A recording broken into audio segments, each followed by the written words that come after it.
Okay, students, coming to our next class, it is about cholinergic drugs. Last class, we dealt with the actions, the synthesis of the neurotransmitter acetylcholine. Now, we'll study the drugs which show similar action to acetylcholine. Okay, shall we go into our topic? Here, the classification of cholinergic or parasympathomimetic drugs. How it has been classified? It is classified into directly acting and indirectly acting. Directly acting means same like acetylcholine, it goes to the synaptic cleft and it binds to the receptors. Indirectly acting means it inhibits an enzyme, that is cholinesterase, and brings the action, or it increases the acetylcholine by inhibiting the cholinesterase that hydrolyzes the acetylcholine in the junction and increasing the availability of acetylcholine in the synaptic cleft for a more time. That is why it is known as indirectly acting. Since the action takes place by inhibiting the enzyme, it is called indirectly acting drugs. So coming to the classification once again, directly acting and indirectly acting. Under directly acting, we have the acetylcholine, that is a prototype. Then we have the synthetic cholinesterase, which includes methacholine, carbachol and beta-nicol. Then coming to the natural alkaloids from which are obtained from the plants includes muscarine, nicotine, pilocarpine and aricoline. Then coming to the miscellaneous groups of drug includes which show similar action to acetylcholine, which are directly acting, includes trimorin, oxotrimorin and cevimeline. So these are the directly acting drugs. Once again, I'll just mention the drugs: acetylcholine, synthetic cholinesterase, which includes methacholine, carbachol and beta-nicol. Then coming to the natural alkaloids, it includes muscarine, nicotine, pilocarpine and aricoline. No need to remember the miscellaneous one, at least remember the cholinesterase, synthetic cholinesterase and the natural alkaloids. Coming to the indirectly acting, as I told you, they are otherwise known as anticholinesterases. Since they inhibit the drug named as cholinesterase, since they inhibit the enzyme cholinesterase, which are the enzymes used in the hydrolyzation, it is known as anticholinesterase. Indirectly acting acetylcholine or anticholinesterase drug. This group of drug is divided into two: reversible as well as irreversible. Under reversible, there are a natural alkaloid, that is which is obtained from a plant. The drug is physostigmine. And the other group of drug that comes under the reversible are the quaternary groups, that includes edrophonium, neostigmine, pyridostigmine, okay, rivastigmine. These four named: rivastigmine, and one more drug you should remember is donepezil. So the drugs that come under quaternary compounds are edrophonium, neostigmine, pyridostigmine and rivastigmine plus donepezil. Coming to the irreversible one, they includes organophosphates and carbamates. Those drugs which come under irreversible group of anticholinesterase or indirectly acting parasympathomimetic drugs includes organophosphates and carbamates. Coming to the directly acting cholinergic agonist. So as the name suggests, they directly come and bind to the cholinereceptors. And these directly acting cholinergic drugs are lipid insoluble. Insoluble means they cannot cross blood-brain barrier, or they cannot enter the central nervous system. So no central action, it will have all the peripheral action. All the drugs under directly actings will have only peripheral actions, and they are resistant to metabolism by acetylcholinesterase. I told you there is an enzyme which will degrade acetylcholine in the synaptic cleft. Here these drugs are resistant to the metabolism by this enzyme, and the effects are longer acting than acetylcholine. When you compare it with acetylcholine, they are longer acting because acetylcholines are easily degraded by acetylcholinesterase. So the drugs include acetylcholine, methacholine, carbachol and beta-nicol, while the other natural alkaloids include muscarine, pilocarpine and aricoline. Coming to the effects, drug effects, memorizing or just remembering, making you remember the last class the actions of these cholinergic agents. These cholinergic agents on cardiovascular system decreases the heart rate, or it causes bradycardia. On the blood vessels, it causes vasodilatation, which is due to NO mediated. Now, on the bladder and in the intestine, what is the action? In the intestine, it increases gastric secretion, increases motility, and in the urinary bladder, it increases frequency of micturition. And on the pupil, I told you it acts on the iris muscle, causing meiosis or constriction of the iris muscles, causing spasm of accommodation, and also increases the outflow of aqueous humor, thereby reducing the intraocular pressure. In the respiratory system, the bronchial muscles are contracted, causing bronchoconstriction, and the bronchial secretions are being increased. And the other glands, including the sweat glands, increase sweating, and the salivary glands, increasing salivation. Okay. In detail about each drug, coming to the first drug, that is acetylcholine. This is one of the main neurotransmitter allele. The only neurotransmitter in the ANS for cholinergic system is acetylcholine. It is released at the presynaptic preganglionic fibers of both the synaptic as sympathetic as well as parasympathetic nervous system. It is, remember, for both in some cases sympathetic as well as parasympathetic system. Now, also it is released from the postganglionic sympathetic neurons that innervates the sweat glands. The sweat glands are innervated by sympathetic system, but the action is by parasympathetic system, and also for motor neuron that innervates the skeletal muscles. Acetylcholine by structure is a quaternary ammonium compound, so it cannot enter the central nervous system, and no central action, all are peripheral actions. So and also, since it has a very rapid inactivation by the acetylcholine esterase, they have no therapeutic importance. That is why it is not available therapeutically or clinically. Now, it has both muscarinic as well as nicotinic action. As I told you, if you give acetylcholine, the above actions system-wise will take place. Previous two slides were about system-wise action of the drugs. So, if you give acetylcholine IV, you will have all these actions. Coming to beta-nicol. Beta-nicol is not hydrolyzed. I told you beta-nicol are directly acting acetylcholine drugs. But they are not hydrolyzed by acetylcholine esterase. Their action directly stimulates the muscarinic receptor, causing increased motility, tone, etc. depending upon each system it is being innervated. In the bladder, it increases micturition, and in the sphincters will be relaxed, causing expulsion of urine. Okay. And therapeutic effects, where all it is being used. It is used in paralytic ileus, where urinary retentions, because it helps in urination, and also in post-surgical atony of the bladder and GI tract. Since it helps in increasing the motility, it is used in all these conditions. Coming to pilocarpine. Pilocarpine, I told you, is an alkaloid that is difference among the other is it is lipid soluble and is also stable to hydrolysis by cholinesterase. And lipid soluble means it can enter the CNS. Okay, you should remember, when it is a lipid soluble drug, it can enter CNS. നമ്മൾ ഇപ്പോഴും ഇത്രയും നേരം പഠിച്ച drugs ഒന്നും lipid soluble അല്ല, അതുകൊണ്ട് അവർക്ക് peripheral action മാത്രമേ ഉള്ളൂ. Since pilocarpine can enter CNS, it has central actions also.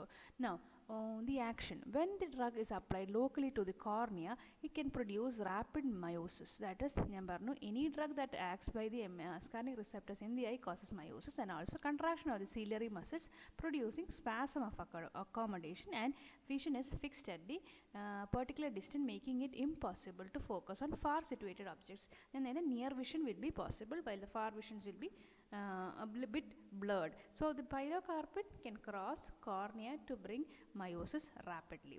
Therapeutic effects includes in glaucoma, it can open the trabecular meshwork around the sclem and increase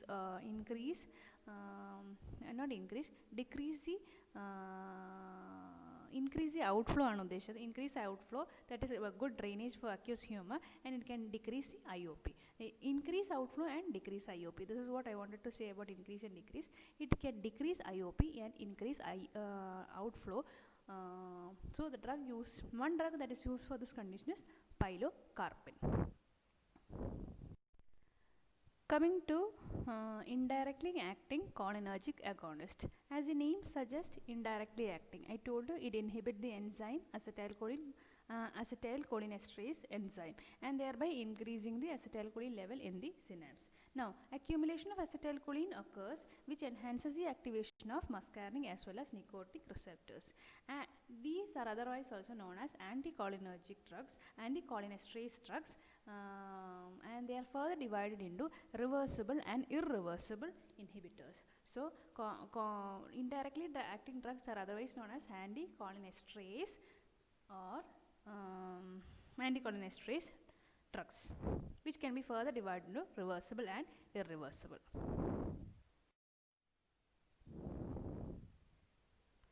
Coming to the classification, I told you it is divided into reversible as well as irreversible.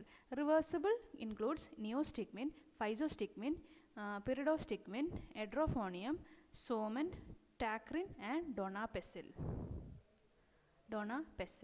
While irreversible includes organophosphates and carbamates. Coming to each drug, under reversible anticholinesterase, first one physostigmine. This is the only drug that can cross blood-brain barrier. It is a tertiary drug or tertiary compound which can cross blood-brain barrier, and it is lipid soluble. Since it can cross the blood-brain barrier, it has central effects. The action will be it can enter the brain, and central activity can be present. Now, where is it used? It is used for the overdosage of anticholinergic drugs, that is the overusage of opposite action of physostigmine. For the overdosage of such drugs such as atropine and antihistamine, TCA and phenothiazines, drugs that show overdosage of anticholinergics like atropine, antihistamines, TCA. TCA is nothing but tricyclic antidepressants, and phenothiazines.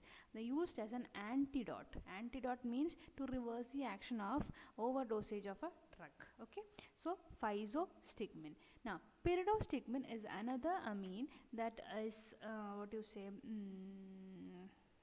which is used in the treatment of myasthenia gravis. It has no other central effects, but it can be just used in myasthenia gravis.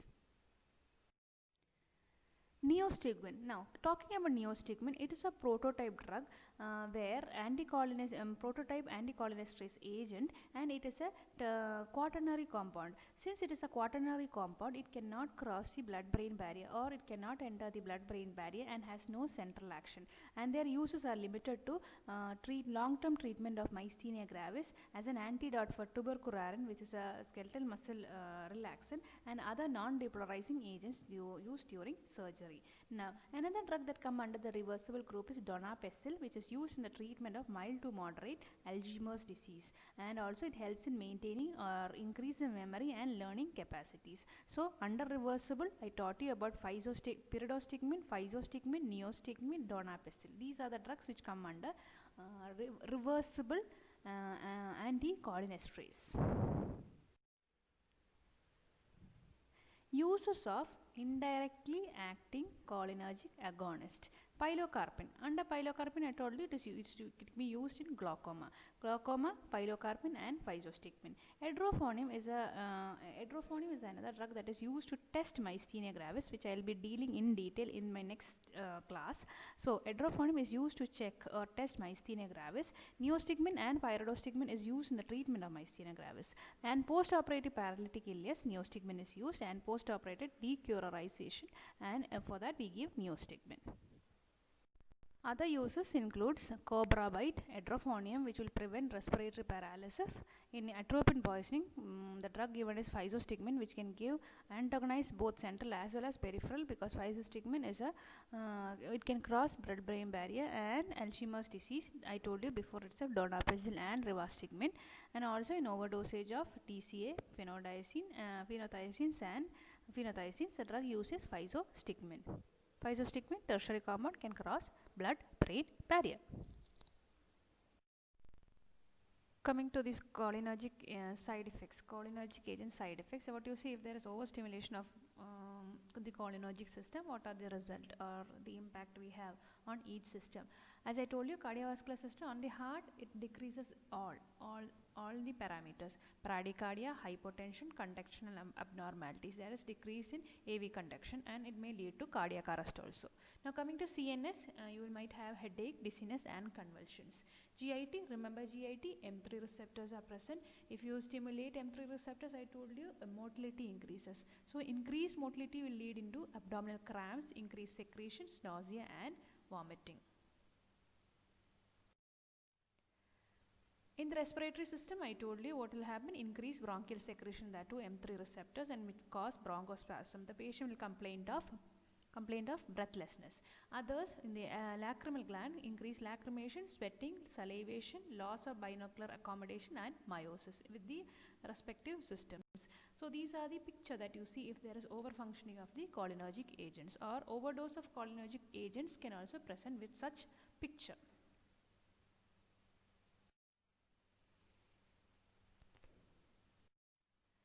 In the classification of anticholinesterase, I told you there is reversible as well as irreversible. I taught you about irreversible. Now coming to the irreversible part, there is organophosphates and carbamates. Going into their mechanism of action, we should know the structure of anticholinesterase. Before going into the structure, let's see what all drugs come under organophosphates and carbamates. Organophosphates: diflose, ecothiopate, parathion, malathion. Carbamates includes carbyl and propoxur. Now these drugs are not used clinically, except it is used for pesticides or as insecticides. They are not used clinically for any clinical condition. They are used as insecticides or pesticides. Okay. One thing you should know, in the classification of anticholinesterase, the irreversible anticholinesterase have no clinical action except it is used as insecticides or pesticides. Coming to the mechanism of action of anticholinesterase. Now, what is the structure of anticholinesterase? Anticholinesterase, see, it has two sites. One is the esteretic site and the anionic site. Anionic site, as I told you, it is always negatively charged, and esteretic site, now positively charged. Once a compound, that is, it can be either reversible or irreversible, comes to the anticholinesterase, the positively charged, that is the quaternary compound, will come and bind to the anionic site, while the other part will go and bind to the esteretic site. Now if you ask an hydrolyzation, or depending upon the structure, the various process take place. If it is OH, hydrolyzation; carbamate, carbamylation; and if it is a phosphorus compound, it will take phosphorylation takes place. Depending upon the attachment at the esteretic site, that is, if it is hydrolyzation, hydroxylation, it is a milder bond which present between the esteretic site. If it is a bond is very the strength of the bond is less, it will be a short acting one. And if it is a carbamylation, it will have a intermediate acting. It will be intermediate acting. It is a little more higher bonding than the hydroxylation. And phosphorylation is the strongest bond, where it takes a long time, so it will be a long acting drug. Depending upon the bond with the esteretic site, the mechanism of action of drugs on the acetylcholinesterase takes place. I hope you understand. I understood what I said.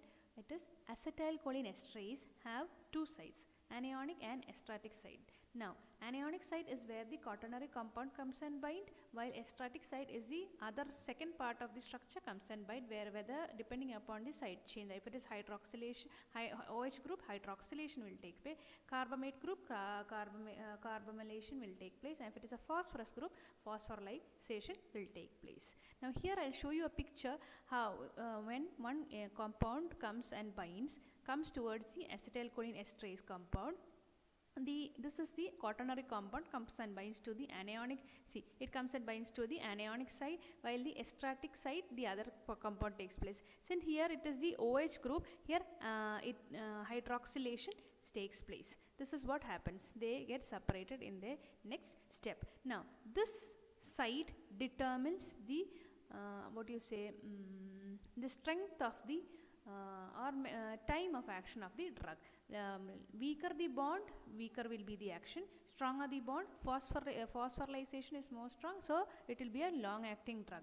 Now example for phosphorylation drugs are organophosphorus. That is why it is irreversible drugs present in the group. The other includes neostigmine, physostigmine, etc., which are all short acting drugs. Okay, and finally this is the OH group at the astratic site, and this is where the acetic acid is being released out after the binding to the anionic site.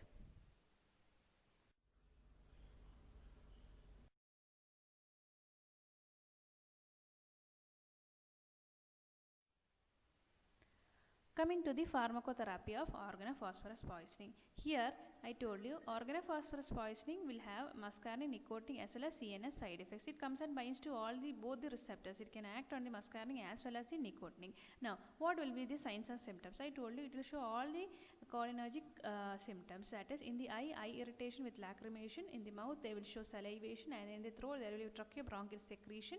In the stomach there will be abdominal colic, that is due to increased peristalsis, and in the eyes blurring of vision and defecation with urination.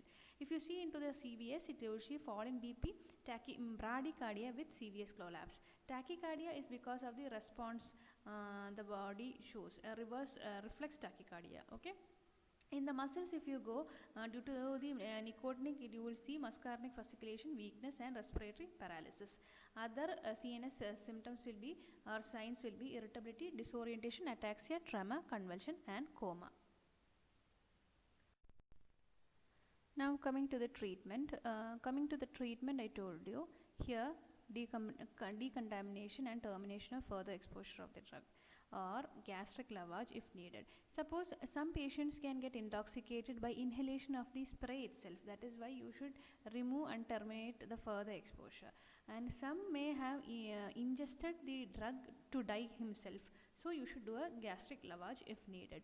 Then you should maintain the ABC. A stands for airway maintenance by endotracheal intubation. B means the BP, blood pressure should be maintained and fluid and electrolyte imbalance should be corrected. And C means the circulation. We should look into the circulations. Then the specific antidote for organophosphorus poisoning is nothing but a drug named as atropine.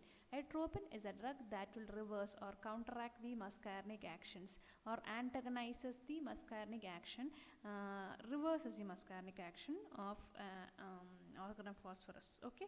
So it is given in a dose 2 mg IV every 10 minutes till dryness of mouth or the signs of atropinization has taken place. Continued treatment with maintenance dose may be required for 1 to 2 weeks.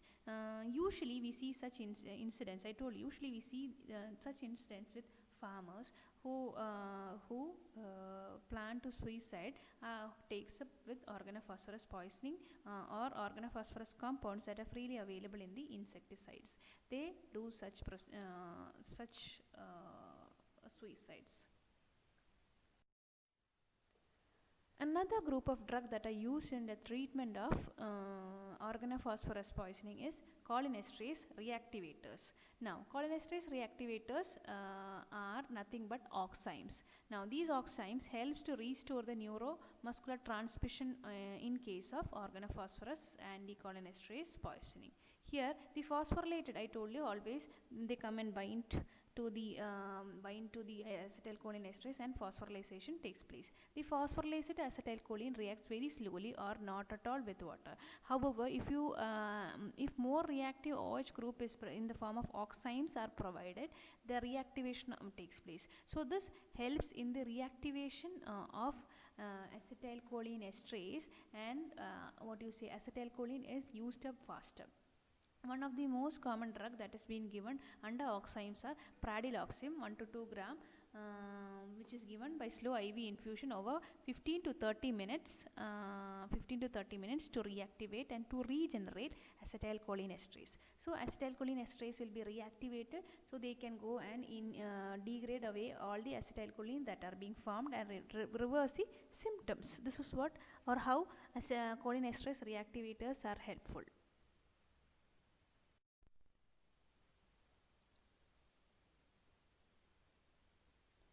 Coming to the mechanism of action of oximes or the drug pradiloxime, I told you with our acetylcholine esterase, phosphorylated acetylcholine esterase. This is the phosphorylated acetylcholine esterase, which is a strong bond binds to the esteratic site.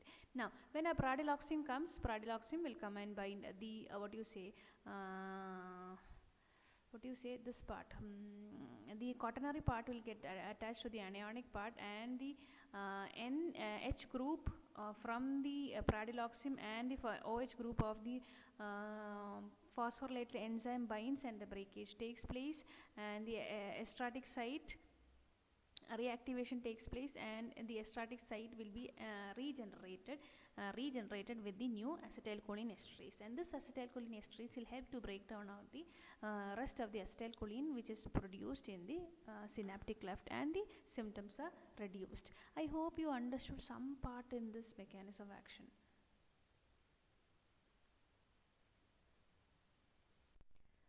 Coming to the limitations of oximes in organophosphorus poisoning. See, I told you there is a process called aging. If it has undergone aging, that is irreversible attachment, reactivation of phosphorylated acetylcholine esterase will be not possible. Reactivation will not be possible. That is the first line. Reactivation of the phosphorylated ACE is no longer possible if it has undergone the process of aging.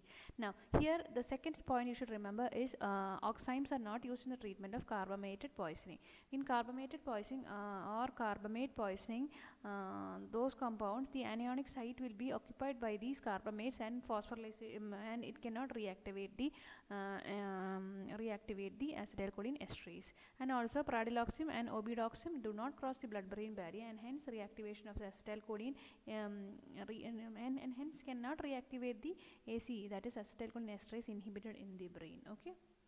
These are the three limitations that you should remember. One, reactivation is not possible if the process of aging has taken place, ineffective in carbamate poisoning, and also this pradiloximes do not cross blood-brain barrier, so reactivation in the inside acetylcholine inside the brain is also inhibited. Reactivation does not take place.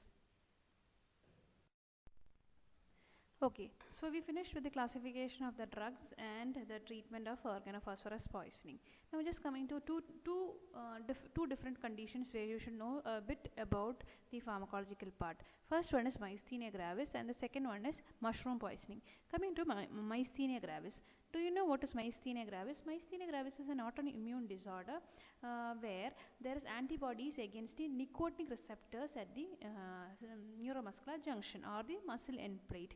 That is, antibodies are developed against the nicotinic receptors, where there is a reduction in the number by 1/3 of the NM receptors, or there can be structural damage. This will lead to weakness and easy fatigability on repeated activity with recovery after rest.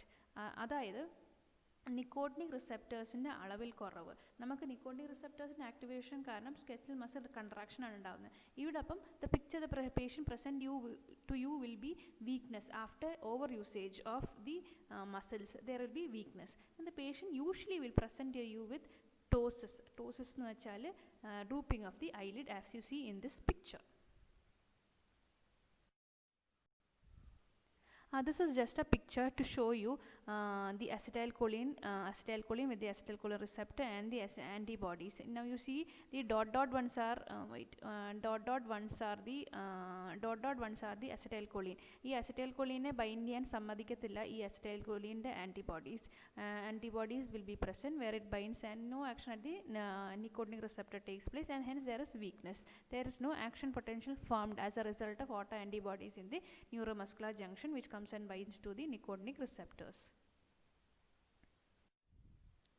Coming to the treatment. The treatment part here, it is important. Neostigmine, which is a reversible anticholinesterase drug, and its congeners will help to improve the muscle contraction by allowing acetylcholine release from the prejunctional endings, which will accumulate and act on the receptors over larger area, and thereby directly depolarizing the end plate. Neostigmine in the dose of 15 to 30 milligram is given orally for every 6 hours, and the frequency is adjusted depending upon the dose. So the first drug that can be given is neostigmine. Neostigmine is our anticholinesterase. Indirectly acting drug by inhibiting the cholinesterase enzyme, that is neostigmine. Pyridostigmine is can also be given, but less frequency of dosing. These drugs have no effect on the basic disorder which often progresses. അതായത് കാരണക്കാരനെ effect ചെയ്യുന്നില്ല, or it is not reducing the basic disorder. അതായത് ഓട്ടോ ആൻറ്റിബോഡീസിന് അതൊന്നും ചെയ്യുന്നില്ല. It is producing more acetylcholine so that it can act on the respective receptors and increase the muscle activity. അത് മാത്രമാണ് അവരിവിടെ ചെയ്യുന്നത്. That is these drugs have no effect on the basic disorder which often may progress. Ultimately it may not be possible to restore the muscle strength and adequately with the anticholinesterase alone. Okay.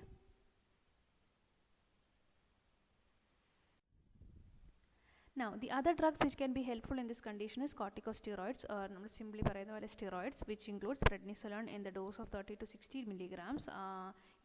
It can induce remission as well as 10 milligram daily on alternative doses for maintenance therapy. Can help in immunosuppression. That is immunosuppression. Auto antibodies decrease ചെയ്യാൻ ഇവരെ കൊണ്ട് പറ്റും ഒരു പരിധി വരെ. And inhibits this also can also inhibit the production of the nicotinic receptor antibodies and increase the synthesis of nicotinic receptors. Other drugs that are given are azathioprine and cyclosporine, which are also immunosuppressants, which inhibits the antibody synthesis. The removal of antibody by plasmapheresis is also another therapeutic approach that is done nowadays.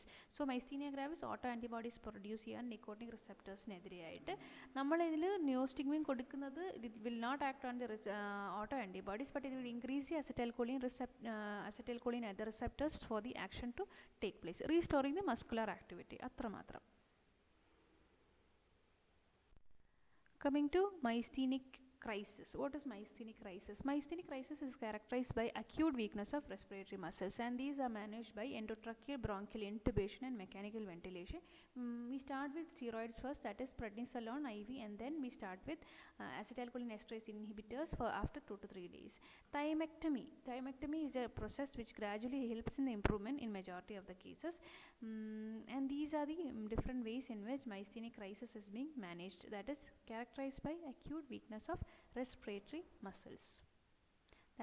Our respiratory muscles in nicotinic receptors illadaayittum poyittu there will be respiratory paralysis due to respiratory muscle weakness.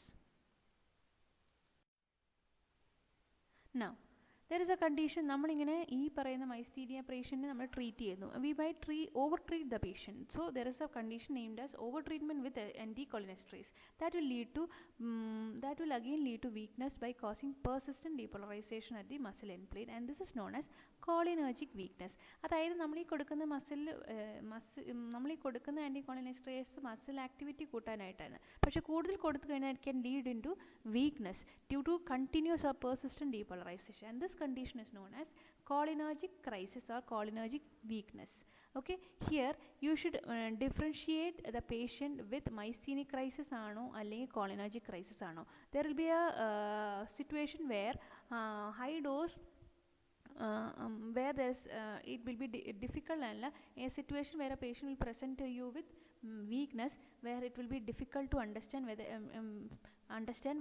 whether it is due to myasthenic crisis or due to cholinergic crisis. ഞാൻ മുമ്പേ myasthenic crisis പറഞ്ഞു. cholinergic crisis to over treatment can lead into respiratory paralysis, so it will be difficult for us to understand whether it is due to myasthenic crisis or due to cholinergic crisis. myasthenic crisis മൈസ്തീനിക്കിൻ്റെ അതായത് antibodies over the respiratory muscles കാരണം കൊണ്ടുണ്ടാകുന്ന weakness, by cholinergic by due to over dosage of our anticholinesterase. How to differentiate between the two crises? Now they can be differentiated by a test known as edrophonium, or the other name for edrophonium test is Tensilon test. Edrophonium ഞാൻ പറഞ്ഞു, edrophonium was a reversible anticholinesterase drug where if you inject edrophonium 2 milligram, okay, into a patient who is presenting with the above crisis, ആ crisis ആയിട്ട് വരുന്ന ഒരു patient ആണെങ്കിൽ you give 2 milligram. If there is improvement in the condition, that is due to myasthenic crisis. അതായത് ആ patient improve ചെയ്യുന്നു നമ്മൾ edrophonium കൊടുക്കുമ്പോഴത്തേക്കും. If you give edrophonium short acting ആണ്, if you give the drug you see an improvement in the respiration, ആ weakness improves. It is due to myasthenic crisis. That is അത് ഓട്ടോ ആൻറ്റിബോഡീസിൻ്റെ ഇത് കൊണ്ടാണ്, നമ്മൾ കൊടുക്കുന്ന ഡ്രഗ് കാരണമല്ല. But if there is a worsening of the condition, it is due to cholinergic crisis. That is due to same drug തന്നെയാണ്, same condition തന്നെയാണ് ഓവർ സ്റ്റിമുലേറ്റ് ചെയ്യിപ്പിക്കുമ്പോഴത്തേക്കും there is worsening of the condition. that is worsening, leading to worsening, it is due to cholinergic crisis. So there will be a question in your question paper, what is Tensilin test or what is edrophonium test, or how to differentiate between myasthenia crisis and cholinergic crisis. So the diagnostic test for myasthenia gravis is ameliorative test and provocative test. Ameliorative test ആണ് edrophonium നമ്മൾ test ചെയ്ത് നോക്കുന്നത്, where you give 2 to 10 milligram injected slowly, where there is improvement in the strength muscle only in myasthenia gravis and not in any other muscle dystrophy. ഇത് നമ്മൾ myasthenia gravis തന്നെയാണെന്ന് ഉറപ്പാക്കാനുള്ള ടെസ്റ്റാണ് ameliorative test, where you give edrophonium. And provocative test is myasthenic peoples are very highly sensitive to D-tuberculanin, which is a skeletal muscle relaxant. So if you give 5 milligram, will cause marked weakness in them, and it is ineffective in non-myasthenic patients. Non-myasthenic patients weakness ഉണ്ടാക്കുമെങ്കിലും മറ്റൊരു എത്ര weakness ഉണ്ടാക്കത്തില്ല, മറ്റേത് ഭയങ്കര കൂടുതലായി. This test is very hazardous because it may facilitates more positive pressure respiration must be present beforehand performing the test. അതായത് myasthenic patient ആണെങ്കിൽ നമ്മളിങ്ങനെ ഒരു provocative test കൊടുക്കുക, പിന്നെ റിലാക്സ് ചെയ്യുകയാണെങ്കിൽ they may go into respiratory paralysis and death may occur. For that you should have a well developed, what you say, ICU setup before doing this test, and it is not done nowadays. Okay, with this we end up with our class. അതായത് we end with the cholinergic drugs and their subtypes. അല്ലെങ്കിൽ cholinergic drugs in a classification is over till now. Okay, so what did we study with the two classes? One, acetylcholine is the most common or major neurotransmitter for the cholinergic system. അത് നമ്മൾ പഠിച്ചു. രണ്ട് receptor ഉണ്ടെന്ന് പഠിച്ചു, muscarinic receptors, nicotic receptors ഉണ്ടെന്ന് പഠിച്ചു. What are the different actions of muscarinic and nicotic receptors on different organs നമ്മൾ പഠിച്ചു. The classification we studied, cholinomimetic alkaloids പഠിച്ചു there, and which has reversible and irreversible, and we studied the mechanism of action of anticholinesterase. I told you two sides, anionic and estratic sides. പിന്നെ നമ്മൾ myasthenia gravis എന്താണെന്ന് പഠിച്ചു, and finally organophosphorus poisoning and oximes in the use of organophosphorus poisoning. I hope എന്തെങ്കിലുമൊക്കെ നിങ്ങൾക്ക് മനസ്സിലാക്കാൻ പറ്റിയിട്ടുണ്ടെന്ന്. If you have any doubt, please you can ask me. This part is very important. This is the base അല്ലെങ്കിൽ foundation of your pharmacology class. Only then you can go further and study the drugs. ഇത് അറിയാത്തിടത്തോളം മുന്നോട്ട് പോകുന്ന കുറച്ച് ബുദ്ധിമുട്ടായിരിക്കും, അല്ലെങ്കിൽ it will be difficult for you to understand with the rest of the chapters. So please understand, last class നമ്മുടെ Mirsha sir, whatever Mirsha sir taught is also another very important chapter, and this is also second important chapter. So today I finished with the agonist അല്ലെങ്കിൽ cholinergic agonist, drugs which acts in the manner of cholinergic system. Okay, next class I'll be teaching the opposite, that is anticholinergics, those which have the opposite action to, or which reverses the action of cholinergic system. Okay, thank you.